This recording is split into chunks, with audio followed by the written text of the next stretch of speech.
আজকে জলখাবারের জন্য দারুণ এই নাস্তা রেসিপিটি তৈরি করেছি। দেখুন দেখতে কতটা জালিদার হয়েছে আর একদম সফট স্পঞ্জি। বানানো খুবই সহজ আর এই গরমে তেল মশলাযুক্ত খাবার যতটা অ্যাভয়েড করা যায় ততটাই কিন্তু শরীরের জন্য অনেক বেশি উপকারী।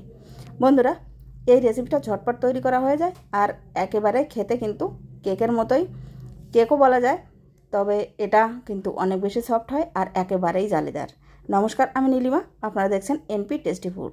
তো চলুন বন্ধুরা, তেল ছাড়া ঝটপট এই মজাদার সুস্বাদু টেস্টি নাস্তাটির রেসিপি দেখে নেওয়া যাক।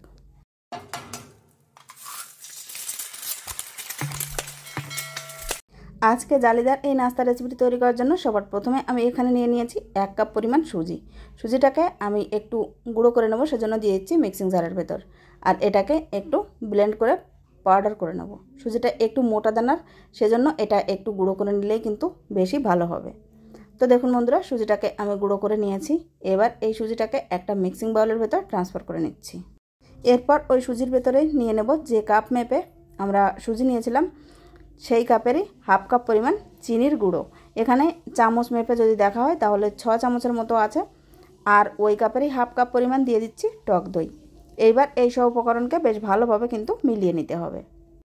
তো বন্ধুরা, একটা স্পুনের সাহায্যে এই 3টে উপকরণ বেশ ভালোভাবে মিলিয়ে নেব। আর একবার বেশ ভালোভাবে মেলানো হয়ে গেলে এর ভেতরে দিয়ে দিতে হবে অল্প অল্প করে জল। আর জল দিয়ে এর একটা মিশ্রণ তৈরি করে নিতে হবে। তো আমি প্রথমত এখানে 1/2 কাপ মতন জল নিয়েছি, তবে সম্পূর্ণ জলটা একবারে দেব না। যেহেতু এতে টক দই আছে তাই জলের পরিমাণটা কিন্তু একবারে দিলে অনেকটাই বেশি হয়ে যাবে। 1/2 কাপ জল নিয়েছিলাম, সেখান থেকে অল্প একটু জল দিয়ে এর একটা মিশ্রণ তৈরি করে নিচ্ছি। তো দেখুন, 1/2 কাপেরও অর্ধেকটা মানে 1 কাপে 4/1 কাপ জলেই কিন্তু আমার মিশ্রণটা এই মুহূর্তে হয়ে গেছে। এবার এটাকে 10 মিনিটের জন্য রেস্টে রেখে দেবো। এই 10 মিনিটে কিন্তু সুজিগুলো বেশ অনেকটাই ফুলে যাবে আর এই ব্যাটারটা অনেকটাই থকথকে হয়ে যাবে। তো দেখুন বন্ধুরা, দেখে নিশ্চয়ই বুঝতে পারছেন আগের থেকে কিন্তু ব্যাটারটা অনেক বেশি গাঢ় হয়ে গেছে। এইবার যে 1/2 কাপের অর্ধেকটা জল ছিল সেখান থেকে আরও 1 টেবিল চামচের মতো জল আমি দিয়ে দিলাম। ব্যাস, এখানে আপাতত মনে হচ্ছে আর জল লাগবে না, তবে যদি লাগে সেটা আমি আপনাদের দেখিয়ে দিচ্ছি। তো দেখুন বন্ধুরা, 1/2 কাপের যে জল নিয়েছিলাম টোটাল ইউজ করার পরেও এখানে কিন্তু 2 চামচের মতো জল বেঁচে গেছে। এইবার এই মিশ্রণের ভেতরে দিয়েছি 1 চামচের 4/1 ভাগ বেকিং সোডা এবং 1/2 চামচ দিয়ে দেবো বেকিং পাউডার।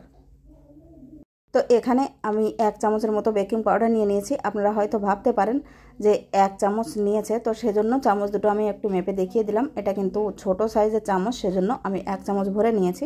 তো আপনারা বড় সাইজের চামচ নিলে, মানে নর্মাল যে চামচ হয় সেটা নিলে 1/2 চামচ পরিমাণ নিয়ে নেবেন বেকিং পাউডার।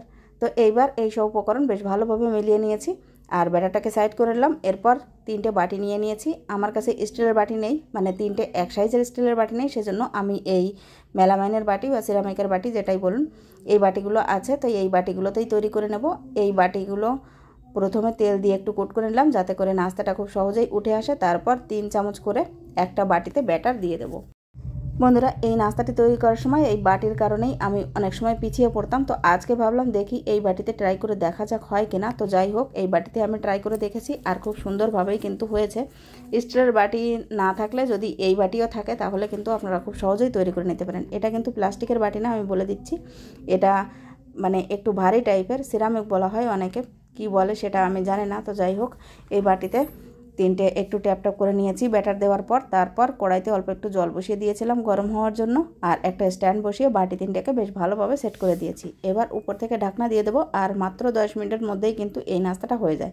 তো 2 থেকে 3 মিনিট আমি স্টিম করে নিয়েছি। এবার উপর থেকে একটু ডেকোরেশনের জন্য টুটি ফ্রুটি দিয়ে দিচ্ছি। আপনারা এখানে কাজু, কিশমিশ অথবা বাদাম যে কোনো কিছু দিয়ে ডেকোরেশন করতে পারেন। আর যদি না চান তাহলে শুধুমাত্র এই ব্যাটার দিয়েই রেসিপিটা তৈরি করে নিতে পারেন, কোনো কিছু দিয়ে ডেকোরেশন করার দরকার নেই, খুব ভালো লাগে খেতে।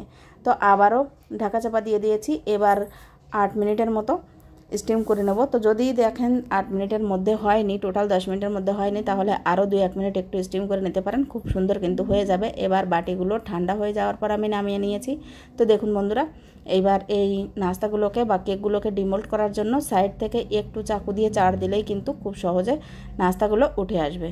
তো দেখুন বন্ধুরা, এক সাইড থেকে চাকু ঢুকিয়ে একটু এভাবে উঠে নিলেই নাস্তাগুলো খুব সহজেই উঠে যাচ্ছে। বন্ধুরা আজকে এই সুজি দিয়ে বাটি কেক অথবা নাস্তার রেসিপিটি যদি আপনাদের ভালো লেগে থাকে অবশ্যই একটা লাইক করে অনুরোধ রইল। আপনাদের করা একটা লাইক আমাকে নেক্সট ভিডিও তৈরি করার জন্য অনেক বেশি মোটিভেট করে। আর আজকের এই ভিডিওটা যদি আপনারা ইউটিউব থেকে দেখে থাকেন তাহলে চ্যানেলটিকে সাবস্ক্রাইব এবং যদি ফেসবুক থেকে দেখে থাকেন তাহলে পেজটিকে ফলো করে নেওয়ার অনুরোধ রইল। আর যারা অলরেডি সাবস্ক্রাইব করে দিয়েছেন তাদেরকে জানাই অসংখ্য ধন্যবাদ। এভাবেই আমার পাশে থাকবেন। তো দেখুন বন্ধুরা, 3টে নাস্তাকে কিন্তু আমি ডিমোল্ড করে নিয়েছি। আর হাত দিয়ে একটু প্রেস করার সাথে সাথে কিন্তু নাস্তাগুলো খুব সুন্দর উঠে হাতের ভেতরে চলে আসছে। তো দেখুন বন্ধুরা, নাস্তাগুলো দেখতে কতটা জালিদার হয়েছে আর একদম সফট, ভেতর পর্যন্ত খুব জালিদার হয়েছে আর খেতেও কিন্তু অনেক বেশি টেস্টি। তো বন্ধুরা, একটা নাস্তা আমি আপনাদের ভেঙেও দেখাচ্ছি। দেখুন বন্ধুরা, এটাকে প্রেস করলে আবার কিন্তু আগের অবস্থাতেই ফিরে আসছে। বন্ধুরা, এই নাস্তাটি একবার বাড়িতে অবশ্যই ট্রাই করে দেখবেন, সকলের খুব ভালো লাগবে আর বিশেষ করে বাচ্চাদের কিন্তু অনেক বেশি পছন্দ। আর এই রেসিপিটা একবার তৈরি করে বাচ্চাদের টিফিন বক্সে দিয়ে দিতে পারেন, ওরাও কিন্তু স্কুলে বেশ খুশি হয়েই খাবে। তো বন্ধুরা, এই নাস্তাটি অথবা সুজি দিয়ে বাটি কেকের রেসিপিটি খাওয়ার জন্য কিন্তু আলাদাভাবে কোনো কিছুরই প্রয়োজন পড়ে না, মিষ্টি মিষ্টি এমনিতেই লাগে, একদম কেকের মতোই। তো বন্ধুরা, আজকের এই রেসিপিটা আমি এখানেই শেষ করতে চলেছি। আবারও ফিরে আসবো একটা নতুন রেসিপি নিয়ে। ততক্ষণ পর্যন্ত সবাই খুব ভালো থাকবেন, সুস্থ থাকবেন। আর ভিডিওটা যারা এই পর্যন্ত দেখে নিয়েছেন প্লিজ একটা লাইক করে দেবেন। আজকের এই ভিডিওটা ধৈর্য ধরে শেষ পর্যন্ত দেখার জন্য আপনাদের সবাইকে অনেক অনেক ধন্যবাদ। নমস্কার।